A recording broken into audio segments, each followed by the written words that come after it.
If the sun is so bad and it causes all this skin cancer, can somebody please explain to me why some of the lowest rates of skin cancer in the world are reported among tribes that still live like our ancestors? I'm talking like the Hadzi tribe in Tanzania, who don't even know what sun-based, chemical-based sunscreen is, that have extremely minimal rates of skin cancer. Not just skin cancer, but just cancer overall, heart disease overall.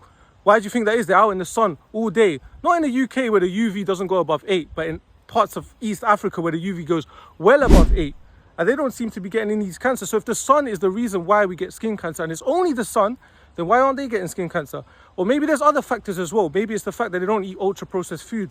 Maybe it's the fact that the sun actually helps with your sleep. It helps with your circadian rhythm. It helps with your nervous system.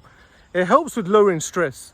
Maybe the sun has more benefits than it does negatives. And maybe we need to just be tactical with how we approach the sun. That doesn't mean be careless with the sun and sleep till 1 p.m. and then leave your house in the peak of the sun and you think it's all rainbows and sunshine. Nah, that's not how it works, guys. You need to adjust into the sun. You need to have your circadian rhythm regulated. Your body needs to know what time it is in the day.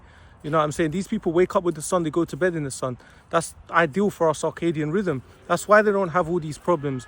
Of course, their diet impacts this, their lack of inflammation, their lack of chronic stress. All these things impact how your DNA repairs itself, which is what actually causes skin cancer. So it's not just the sun, my people. If it was just the sun, then all these tribes that don't even know what sunscreen is, would have the highest rates of skin cancer, but they don't.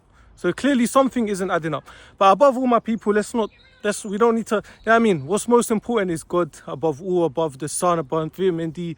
You know what I mean? I just love to be in God's creation and God's nature, and I try to avoid as many of these man-made chemicals as possible, because I think there's some sort of correlation between when we started using these chemicals and when cancer started going through the roof. But I'm not a doctor. I don't know everything. I'm still learning every single day. And don't listen to me. This is just something I would say to my family, to my mom, that I want to be healthy and have strong bones and all these different types of things. But God always comes first, my people. So praise and glory be to God. And yeah, have a blessed day.